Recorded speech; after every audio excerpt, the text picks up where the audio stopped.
Hey, it's Michaela, and today is part 3 of 16 and Pregnant, I Almost Died.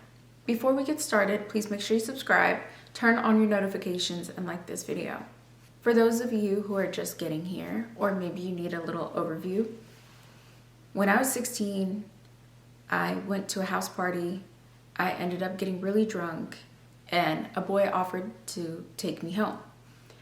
Unfortunately, I was so drunk that I ended up waking up in the back of his car to feeling him inside of me. I pushed him off me, but I really didn't think much of it.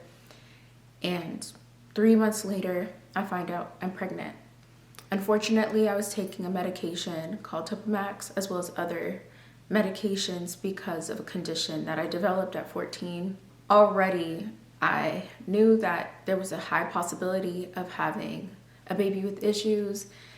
And I was at a point in my life where the people around me already were fed up with me, and everybody was telling me that I needed to have an abortion or else I would be selfish, and I didn't even have the capacity to take care of a child at the time. I scheduled an abortion at Planned Parenthood. In that time, I got medically emancipated. I was not getting along with my parents whatsoever. I didn't tell my dad at all that I was pregnant. I ended up working the nerve to tell the boy who got me pregnant that he did this to me. And he cried and asked me to not tell anybody how it could risk his football scholarship. So I stayed quiet. I remember there was one day that my little sister, so not my older sister, but my little sister, was texting this boy, and I found out it was the boy who got me pregnant, and I couldn't say anything. So she was basically telling me how I was jealous of her because I was telling her to stop talking to him and stay away from him.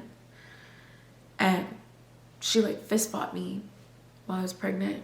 I just felt like everybody hated me. So now that we're caught up, I just want to say, during this time, I just remember how isolated I felt and how lonely I was.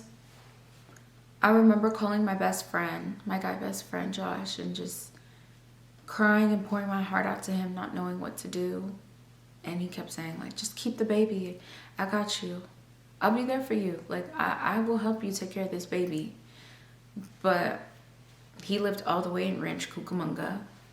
And all my girlfriends at my school that I thought loved and cared about me, they told me that I looked like a church girl and kind of made fun of me and pushed me away. So I would spend my lunches in the library, and I wouldn't really even eat because I felt so sick. And ironically, the only person that I felt was there for me was my health teacher. And the only reason why he found out I was pregnant is because he had to play, those videos where it shows you the process of an embryo becoming a fetus, and the life videos.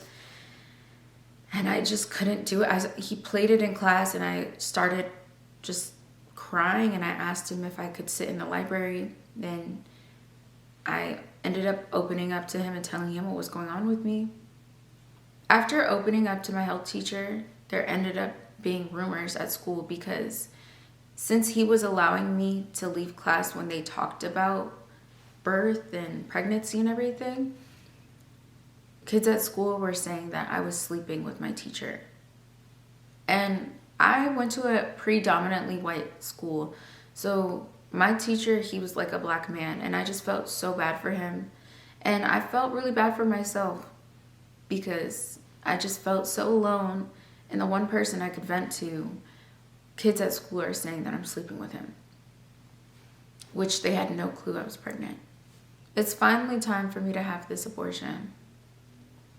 Keep in mind, I was 3 months pregnant, so this wasn't your average abortion. My mom has this friend, Jackie, and Jackie has always been super close to the family. She's like my auntie. It's my mom's friend, my auntie Jackie. I love her, but I feel like growing up, I didn't really get to know the adults in my life. I feel like, especially in a black household, you're taught that you don't get too close to older folks. The child stays in their place. And so I really didn't know anything about my Auntie Jackie, and I don't think she knew too much about me. But her coming to the abortion was like the first interaction I really had with her. I was really sad. I was crying to a point where I couldn't even stop crying. It was really hard for me. Like, this whole pregnancy was really hard for me. And just knowing that I'm taking this little poor baby's life, I couldn't forgive myself. And I just remember my Aunt Jackie saying, "Don't worry, I've been through this and I'm here for you. You know, I had an abortion once and it was really hard for me as well." And I said, "Really? So you had an abortion?" She said, "Yeah." I said, "Okay, but Auntie Jackie, I noticed that you don't have any kids."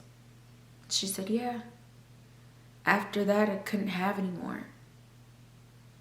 And already that like was super traumatizing for me. Like, what do you mean you couldn't have any more? So you aborted the only kid that you could have? And now I'm supposed to go on with this high risk abortion? Because let's face it, I mean, at that time, I didn't realize how high risk it was and how crazy that sounds to abort a baby at 3 months. But I know I was taking that medication that could have possibly given my baby issues. So anyways, I go through the process of having an abortion and I'm devastated. I ended up feeling really sick after the abortion and had to stay home from school for a couple days. But keep in mind, my dad didn't know that I had been pregnant or I had an abortion. So I had to hide it and just say I was sick from school for another reason. So I had already been home from school for like 2 days. And my mom felt like it was time for me to go back to school. But I was expressing to her I did not feel good. I couldn't get out of bed. I could barely feel my legs. So she said I could stay home for one more day. And I just remember feeling so sick. And I called Planned Parenthood, the one that I went to, and they told me it would be best if I just sat in a warm bath and relaxed, and that probably it's blood clotting from the procedure. So I sat in that bath and I couldn't get out of the bath. I started feeling almost like this tingling, you know that feeling when like your foot's asleep, but it was like my body felt warm. I was sweating and I legit felt so weak that I couldn't even move myself to get out of the tub.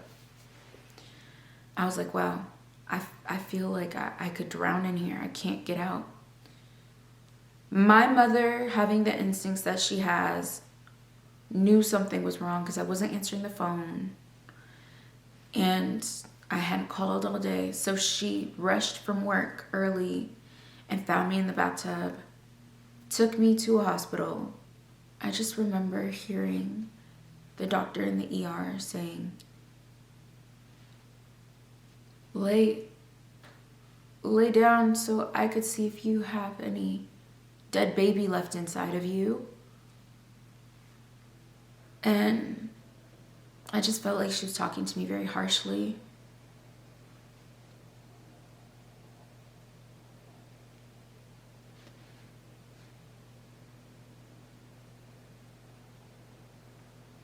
I know that my mom always meant well, but she had a really hard time showing it. And she was mad at me because she felt like I lied to her about having sex. But I was just so angry that when the doctor was talking to me so harshly and just like nonchalantly saying, lay down so I could see if there's any dead baby inside of you, and her not like standing up for me, I just, regardless of how weak I felt, I lashed out and I screamed for my mom to leave.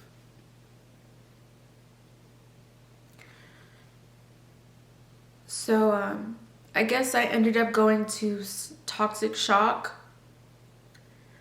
and I had like a 105 fever, so I had to stay in the hospital for a week. I almost lost my right ovary. I had a really bad infection in my right ovary, and it was lucky for me to even go to the doctor the time I did, because it got really bad. And so I spent a week in the hospital by myself. And I guess when 911 was called, or I really don't remember too much of this because I was in and out of consciousness, and at the time I didn't have a good relationship with my mom. But this woman, I believe it's like Susan Tipton or something like that, from Kaiser, she said that she got the call when everything went wrong. She just sat and prayed with me. She just sat and prayed with me. And there was a woman from like a Catholic church nearby who would always ask people if they would like her to pray with them. She prayed with me, and so did the nurses. It was a really hard time for me. And I may never speak or even know who these people are who got me through this at that time, but I'm so grateful for everybody that was at that hospital that prayed for me and visited me every day. It was really hard. I ended up getting better. I ended up going back to my sister's house, and I'll never forget how my older sister said, "Oh, well, that baby was fully formed and was probably screaming out of your womb." And I just felt, looking back, that my sister has just said a lot of things to hurt me, to get a reaction. That also led to a lot of my trauma. But that's my story. I love you guys. I appreciate you. And I think that regardless of the things I went through, it's made me stronger. And I don't want y'all to feel like my mom is a monster or anything like that. My mom is a really good person, and I feel like she's definitely grown as a human being since I got older. I feel like my mom loved me the way she knew how to love. And as I got older and expressed to her how I felt throughout the years, she's felt very apologetic and has tried to be the best grandmother she could be for my daughter. So I'm grateful for that. I feel like I have to also own up to how I've allowed this to mold me as a person. So that's something I think I'm working on, and I didn't know that telling this story would bring that out of me. Thank you guys for watching, and thank you for listening to my story.